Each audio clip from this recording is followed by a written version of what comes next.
Hello दोस्तों, आज की वीडियो में आप अवध के साथ ब्रिटिश का क्या संबंध रहा है उसके बारे में पढ़ेंगे। अवध के जो शासक रहे हैं, जो नवाब रहे हैं, उसके बारे में आप पढ़ेंगे। और एक जो है आठवां अजूबा कह लीजिए, वो भी नवाब, उनके वो नवाब के बारे में भी आप इस वीडियो में पढ़ेंगे। जैसा कि पीछे के वीडियो मैंने बनाया था कि आठवां अजूबा जो जुड़ गया है, उसके बारे में मैंने डिटेल में वीडियो बनाया है। अगर आपने नहीं देखा है तो देख लीजिएगा, तो मज़ा भी आएगा आपको। और साथ साथ ये जो वीडियो है दोस्तों, यदि आप हिस्ट्री से संबंधित कोई भी एग्ज़ाम दे रहे हैं तो ये आपके लिए महत्वपूर्ण जो है रहेगा ये वीडियो, ठीक है। इससे आपकी तैयारी जो है और अच्छी होगी, तो बहुत ध्यान से पूरी वीडियो आप देखिएगा। तो दोस्तों, आपको लगातार यूजीसी नेट का जो एनटीए करा रही है, उसका जो सिलेबस हिस्ट्री का है वो मैं आपको लगातार क्लियर करा रहा हूँ। पीछे बहुत सारे वीडियो मैंने अपलोड कर चुका हूँ, तो अगर आप अभी नए आए हैं तो सब्सक्राइब कर लीजिए, ठीक है।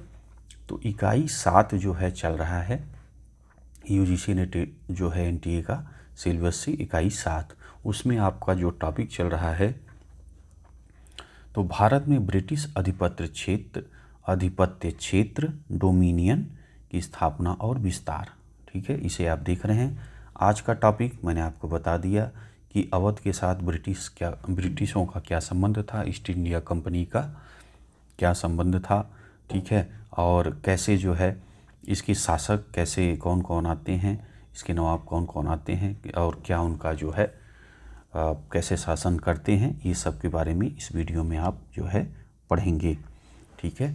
तो नमस्कार भाई दोस्तों, मैं हूँ शिवराज सिंह, ठीक है।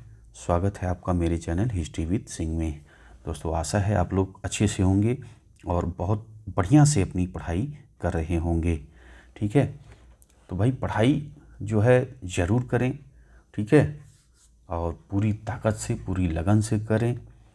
अगर जो है कभी आपको लग जाए कि यार पढ़ाई बहुत कठिन है और मुश्किल है, तो कभी भी आप निकल जाइए गांव की तरफ, खेतों की तरफ, मज़दूरों को देखिए कि तपती धूप में, गर्मी की धूप में बारिश हो रही है, ठंड पड़ रही है, लेकिन जो किसान हैं, जो मज़दूर हैं, वो पूरी मेहनत से, कितनी तगड़ी मेहनत से जो है वो काम कर रहे हैं, तब जाकर के उनको जो है रोटी नसीब हो रही है, ठीक है। तो कभी आप अगर डगमगाए ना, तो थोड़ा सा निकल जाइएगा और देखिए। अभी तो भाई आप मान लीजिए पढ़ रहे हैं, आपके पिता, आपकी माता, आपके परिवारजन पैसा दे रहे हैं, तो आपको अभी आभास कम होगा। और जो भाई अपनी मेहनत से पढ़ रहे हैं, कमा करके पढ़े हैं, उनको तो आभास हो गया होगा।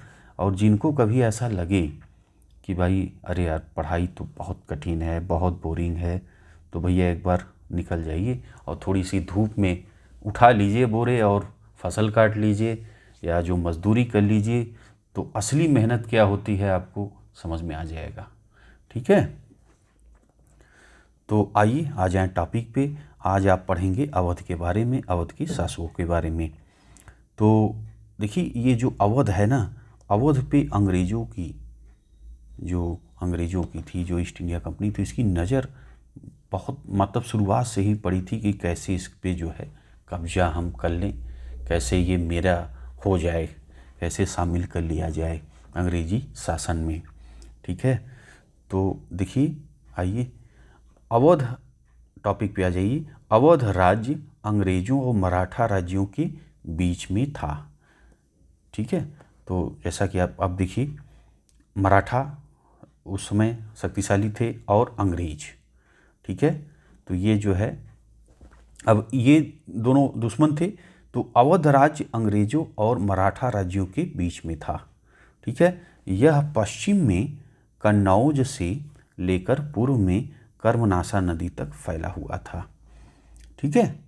इसे बफर राज्य के रूप में जाना जाता था, ठीक है। अगर क्वेश्चन बना बफर राज्य, तो आप बता जो है, अगर जो है ऑब्जेक्टिव टाइप में पढ़ा है, तो ये अवध जो है क्या था, बफर राज्य था। अब देखिए बफर राज्य कैसे था, अंग्रेज़ों और मराठों के बीच में था ये, ठीक है, इसलिए ये बफर राज्य के रूप में जाना जाता था। और अवध के शासकों के साथ ब्रिटिश ईस्ट इंडिया कंपनी के संबंधों का वर्णन जो है निम्नलिखित है। अब आपको आइए जो शासक हुए हैं अवध के, उनके बारे में मैं आपको बताता हूँ। और ये भारत का आप देख रहे हो मैप भी आपको दिख रहा होगा। तो यहाँ पे आप देखिए ये जो क्षेत्र है ये अवध का है, ठीक है। ये अवध का क्षेत्र आपको मैप में भी दिख रहा होगा, ठीक है। तो मैप आप लोग भाई ज़रूर देखा करिए, मैप से थोड़ी सी और माइंड में आपको बैठेगा, है ना। और जो है आप जुड़ेंगे, कनेक्ट होइए, रटेंगे और पढ़ेंगे तो दिमाग से उड़ेगा, जुड़ेंगे उसको दिमाग में लेके जाएंगे तो वो ज़्यादा रहेगा। आप लोग मूवी देखते हो ना, तो मूवी आपको क्या रटना होता है? आप कोई भी मूवी पिक्चर आप देखते हैं, धारावाहिक देखते हैं आप, तो क्या आपको रटना होता है? नहीं रटना होता। आप उसको देखते हैं, ध्यान से दिल से देखते हैं तो आपको बहुत समय तक आपके दिमाग में पड़ा रहता है, ठीक है। तो इसी तरह अब उसमें क्या हुआ, मूवी से क्या है, आप कनेक्ट हो गए, आप जुड़ गए पूरी तरह। तो ऐसे ही आप इतिहास से कैसे जुड़ेंगे? ऐसे रट के तो होंगे नहीं, जुड़ेंगे नहीं। तो इसके लिए आप जो है, जो आपके पिक्चर होते हैं, जो आपकी और मूवी, जैसा कि मैं बताता हूँ रहता हूँ आपको कि मूवी जो ऐतिहासिक मूवी हैं और जो मतलब सही ढंग की हैं, जो कि हाँ कुछ आधार है, ऐसा बहुत मैं देखता हूँ कि इधर उधर भी इतिहास कुछ है और कुछ दिखा रहे हैं, तो इस तरह का नहीं कर रहा हूँ। जो रियल घटना के इतिहास पे आधारित चीज़ें हैं, जो धारावाहिक हैं या जो मूवी है, उसको आप देखेंगे तो और जो है अपने आप को जुड़ा हुआ महसूस कर पाएंगे और ये दिमाग में आपको और जल्दी टॉपिक भी क्लियर होगा, ठीक है। तो जुड़ने का प्रयास ज़्यादा से ज़्यादा करिए इतिहास से। इतिहास बहुत दोस्तों मज़ेदार है, बस जुड़िए उससे, मज़ा आएगा आपको। तो अब देखिए, आ जाइए शासक जो अवध के हैं, स्टार्टिंग करते हैं। सादत खां उर्फ बुरहानुल मुल्क, ठीक है। ये 1722 से 1739 ईस्वी तक इन्होंने शासन किया है, ठीक है। अब इनके बारे में देखिए, अवध के स्वतंत्र राज्य का संस्थापक सादत खां था, ठीक है। तो अब ये इनसे स्टार्ट क्यों हुआ, ये आपने समझा कि अवध के स्वतंत्र राज्य का संस्थापक सादत खां था, ठीक है। इसके पहले आप जानते हैं वो कंट्रोल में था मुग़ल शासक के, ठीक। सूबेदार, जैसे कि आपने पढ़ा होगा कि जो मुग़ल शासक थे वो हर प्रांतों में आपको सूबेदार और जो दीवान थे उनको नियुक्त करते थे, प्लस जो और भी महत्वपूर्ण पद होते थे उसको भी बादशाह जो है वहाँ पे नियुक्त करते थे अपने मन से, ठीक है। तो अब ये सादत खां से जो है ये स्वतंत्र जो है शासन करता है, स्वतंत्र शासक होता है, ठीक है। तो यहाँ से आप जो है पढ़ना स्टार्ट कर रहे हैं, ठीक।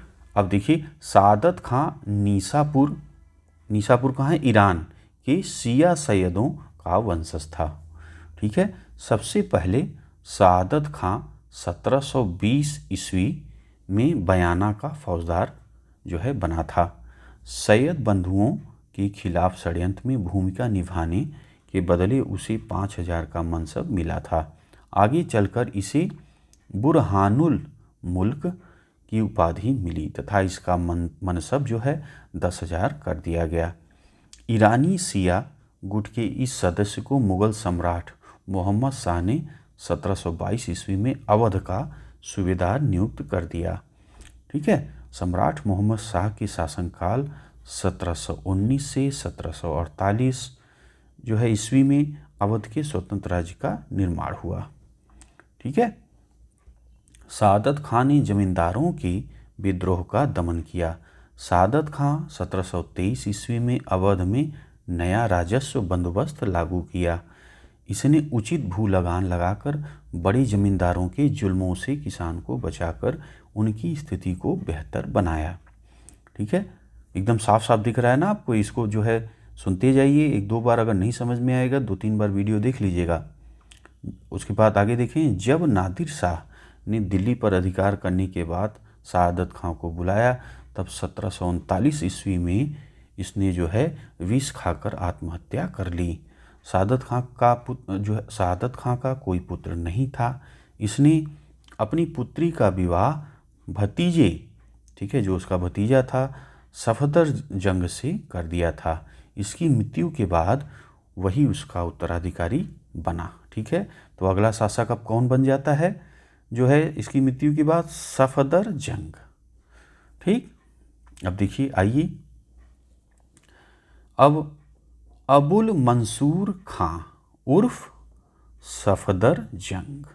ठीक, ये नाम मिले, ये नाम मिले, ये दोनों एक ही हैं। ठीक है, नाम ये ऐसा परीक्षा में भी ध्यान रखिएगा, अबुल मंसूर खां या सफदर जंग। ठीक है, इनका अब देखिए कब से कब शासन करते हैं ये?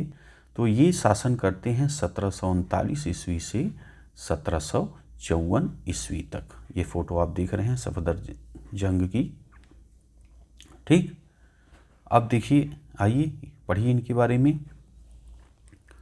सादत खां के बाद अवध का शासक उसका भतीजा और दामाद अबुल मंसूर खां, खां या खान एक ही है, उर्फ सफदर जंग बनता है। ठीक है, इसने 1748 ईस्वी में अहमद शाह अब्दाली और मुगलों के बीच लड़े गए मनूपुर के युद्ध में मुगलों का साथ दिया था। इसके साथ ही सफदर जंग 1748 ईस्वी में मुगल साम्राज्य का वजीर बनाया गया। इसके अतिरिक्त इसे इलाहाबाद का प्रांत भी दिया गया। ठीक है, बहुत ध्यान से सुनिएगा भाई। इस समय से अवध के नवाब वजीर के नाम से जाना जाने लगा। ठीक है, अब देखिए सफदर जंग ने फर्रुखाबाद के बंगस नवाबों और जाटों के विरुद्ध सैन्य अभियान किए। ठीक है, और 1753 ईस्वी में बादशाह अहमद शाह ने सफदर जंग को वजीर के पद से बर्खास्त कर दिया। ठीक, शाही सेनाओं के साथ विफल संघर्ष के उपरांत वह अवध चला गया, जहां 1754 ईस्वी में जो है इसकी मृत्यु हो गई। इसके बाद इसका जो पुत्र शुजा-उद-दौला उसका उत्तराधिकारी बना। ठीक है, सफदर जंग धर्म सहिष्णु शासक था। ठीक है, ये जो है हिंदू मुसलमान में कोई बहुत भेदभाव या मुसलमानों का ऐसा पक्ष लेने वाला नहीं था।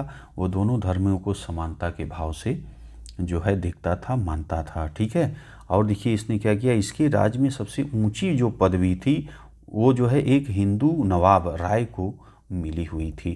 ठीक है, इससे आप अंदाज़ा लगा सकते हैं कि ये धर्म सहिष्णु शासक था। ठीक, अब आ जाइए अगले शासक, उसका पुत्र भाई यहाँ पे बन गया है शासक।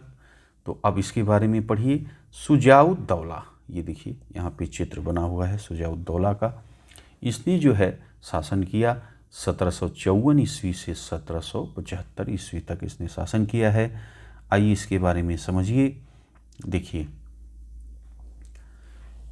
सफदर जंग के बाद उसका पुत्र शुजा-उद-दौला अवध का सूबेदार बना। बाद में यह भी मुगल साम्राज्य का वजीर बना। इसने मुगल बादशाह अली गौहर या शाह आलम द्वितीय को लखनऊ में शरण दी थी। ठीक है, अब इसने सोचिए कि मुगल जो बादशाह था अली गौहर या शाह आलम द्वितीय को लखनऊ में शरण दी थी। ठीक है, 1761 ईस्वी में लड़े गए पानीपत के तृतीय युद्ध में शुजा-उद-दौला ने अहमद शाह अब्दाली का साथ दिया। ठीक, क्लियर हुआ यहाँ तक आपका? पानीपत के तृतीय युद्ध में शुजा-उद-दौला ने अहमद शाह अब्दाली का साथ दिया। 1764 ईस्वी में मीर कासिम और शाह आलम द्वितीय के साथ मिलकर शुजा-उद-दौला ने अंग्रेजों के विरुद्ध बक्सर का युद्ध लड़ा, लेकिन अंग्रेजों के हाथों क्या हो गया? पराजित हो गया। ठीक, अब देखिए आगे, इसके फलस्वरूप अवध के साथ कंपनी की जो है संधि हो गई। ठीक है, अब आइए, क्लाइव अवध गया तथा अवध के नवाब वजीर शुजा-उद-दौला से इलाहाबाद में 16 अगस्त 1765 ईस्वी को जो है क्या की संधि की, जिसकी शर्तें इस प्रकार थी। ठीक, अब देखिए संधि में क्या है, अब इसे आप ध्यान से देखें। अवध के नवाब ने कड़ा और इलाहाबाद के ज़िले मुगल सम्राट शाह आलम को देने का वायदा किया। ठीक है, युद्ध की क्षतिपूर्ति के लिए जो है 50 लाख रुपए देना स्वीकार किया। चुनार पर अंग्रेजों का आधिपत्य स्वीकार कर लिया गया। अवध में कंपनी को बिना चुंगी दिए व्यापार करने का अधिकार मिला। गाजीपुर और बनारस की जागीर कंपनी के संरक्षण में बलवंत सिंह और उसके परिवार को पैतृक जागीर के रूप में मिली। ठीक है, आ जाइए आगे देखिए। मराठों के आक्रमण से सुरक्षा देने की एवज में शुजाउद्दौला ने रूहेला सरदार हाफिज रहमत खां से 40 लाख रुपए की मांग रखी थी, लेकिन हाफिज रहमत खान ने इसे देने से इनकार कर दिया। फिर क्या हुआ देखिए, 1773 ईस्वी में शुजाउद्दौला और वारेन हेस्टिंग्स के बीच बनारस की संधि हुई। इस संधि के द्वारा इलाहाबाद और कड़ा के जिले नवाब को 50 लाख रुपए में बेच दिए गए। इसके अतिरिक्त नवाब ने रूहेलों के विरुद्ध कंपनी की सहायता का वचन दिया। ठीक है, वचन लिया जो है, इसके लिए नवाब को 40 लाख रुपए कंपनी को देने पड़ते। ठीक है, अब देखिए, इस संधि से प्रेरित होकर नवाब ने 1744 ईस्वी में रूहेलखंड पर आक्रमण कर दिया और अप्रैल 1774 ईस्वी में मीसपुर कटरा के स्थान पर एक जो है निर्णायक युद्ध में रूहेला सरदार हाफिज रहमत खां को मार डाला। ठीक, इस प्रकार रूहेलखंड को अवध में सम्मिलित कर लिया गया और 20,000 जो रूहेलों को देश से निकाल दिया गया। 1775 ईस्वी में शुजाउद्दौला की जो है मृत्यु हो जाती है। ठीक, अब आ जाइए अगला शासक आसिफुद्दौला। ये अगला शासक होता है। इसका शासनकाल 1775 से 1797 ईस्वी तक रहता है। अब आइए इनके बारे में आप समझिए। आसिफुद्दौला ने अपनी राजधानी फैजाबाद की जगह लखनऊ बनाई। ठीक है, अब देखिए यहाँ पे बदलाव हो रहा है। अब आसिफुद्दौला था ने अपनी राजधानी फैजाबाद से हटा करके लखनऊ कर देता है। ठीक, 1775 ईस्वी में ब्रिटिश के साथ फैजाबाद की संधि हुई। इस संधि द्वारा बनारस पर अंग्रेजों की सर्वोच्चता स्वीकार कर ली गई। इसी संधि के अंतर्गत वारेन हेस्टिंग ने अवध के बेगमों की संपत्ति की सुरक्षा की गारंटी ली थी। ठीक है, और देखिए, अवध की बेगमों में नवाब आसिफुद्दौला की माता बहूगे बेगम उनका नाम तथा उनकी दादी बुर्रा बेगम, ठीक है, शामिल थीं, जिनके पास बहुत सा सोना और चांदी था। ठीक है, परंतु बाद में वारेन हेस्टिंग ने 1781 का समय था में फैजाबाद की संधि की परवाह न करते हुए जॉन मिडल्टन को बेगमों से धन वसूलने का आदेश दिया। बाद में वारेन हेस्टिंग पर इंग्लैंड में बर्क ने महाभियोग चलाया। ठीक है, जिसमें एक कारण उसका अवध की बेगमों के साथ दुर्व्यवहार भी था जो है। ठीक, आसिफुद्दौला ने 1784 ईस्वी में मुहर्रम मनाने के लिए लखनऊ में इमाम बाड़ा, ठीक है, का निर्माण करवाया। तो ये आप देखिए दोस्तों, ये है आपको दिख रहा है इमाम बाड़ा, दिख रहे हैं यहाँ पे बिल्डिंग, और यहाँ पीछे मस्जिद भी आपको दिख रही होगी वाइट में। ठीक है, तो यहाँ पे काफ़ी मात्रा में लोग घूमने जाते हैं और यहीं पे है भूल भुलैया। ये आप देखिए भूल भुलैया का ये चित्र है, गैलरी है जो है जाती है। तो भाई इमाम बाड़ा में ही जो है, इमाम बाड़ा के में ही है भूल भुलैया। तो आप ये है लखनऊ में।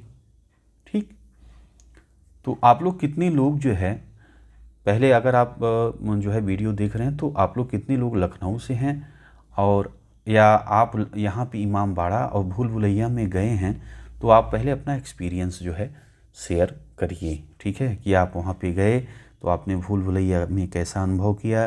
ठीक है, इमाम बाड़ा को आपने देखा तो आपको कैसा लगा, किस तरह की जो है कलाकृति जो है किस तरह बनाया गया है, और वहाँ पे कैसे खंभे हैं, क्या है, किस तरह उसकी आकृति है, किस तरह का व्यवस्था वहाँ पे है, आपका कैसा अनुभव है आप कमेंट में करिए।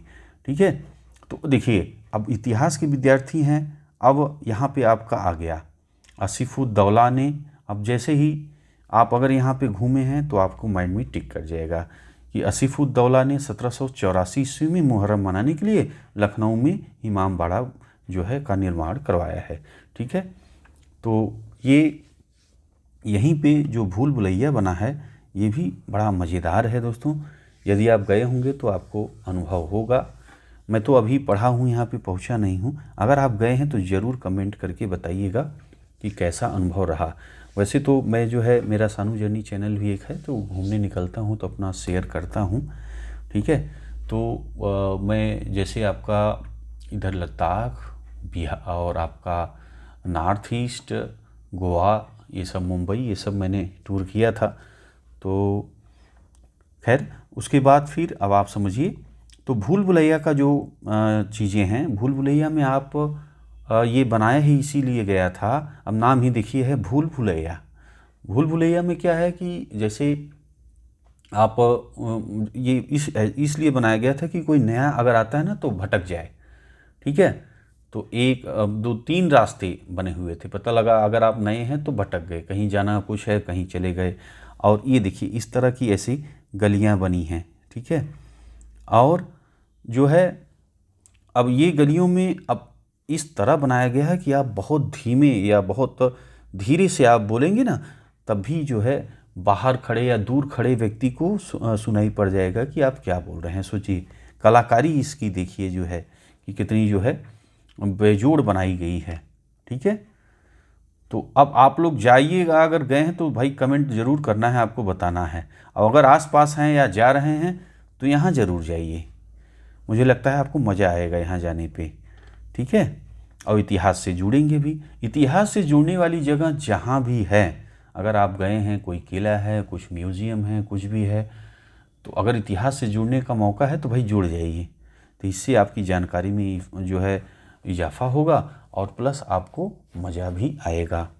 ठीक है, अब आ जाइए अगले शासक के, अगले नवाब के बारे में। आप देखिए अगला नवाब जो आता है वज़ीर अली, ये 1757 से 97 ईस्वी से 1798 तक जो है शासन किया है। मात्र 1 साल इसका लगभग शासन ही है।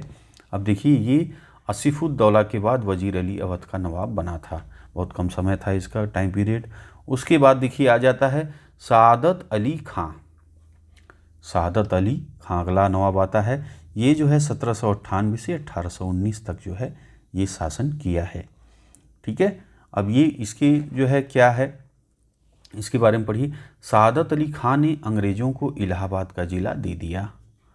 ठीक है, इसने 1801 ईस्वी में लॉर्ड वेलेजली के साथ सहायक संधि स्वीकार कर ली, जिसमें नवाब को आधा क्षेत्र सहायक सेना के रख रखाव के लिए देना पड़ा।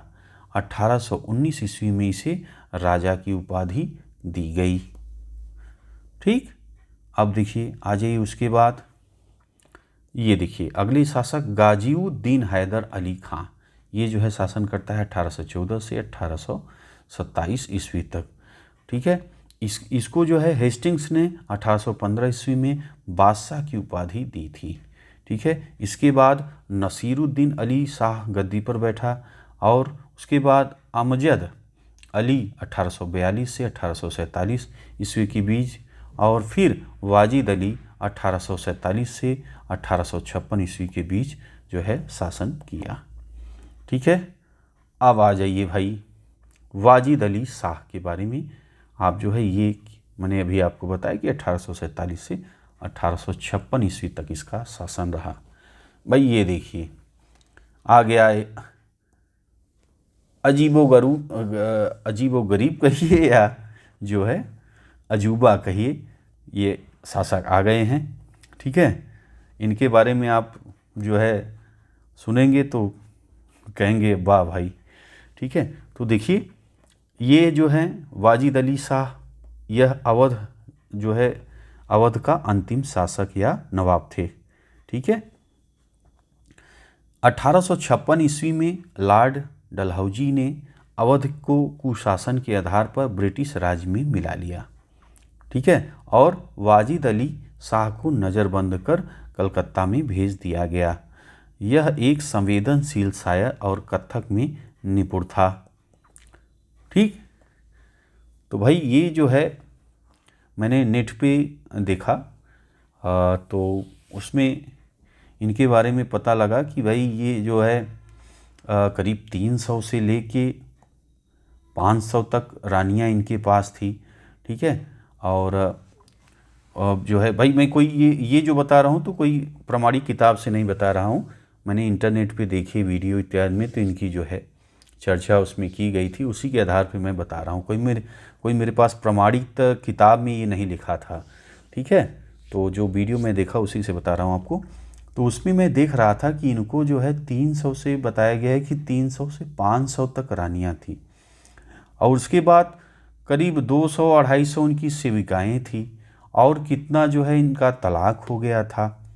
अब भाई इसी से अब लगाइए अंदाज़ा कि भाई किस तरह की ये नवाब थे। ठीक है।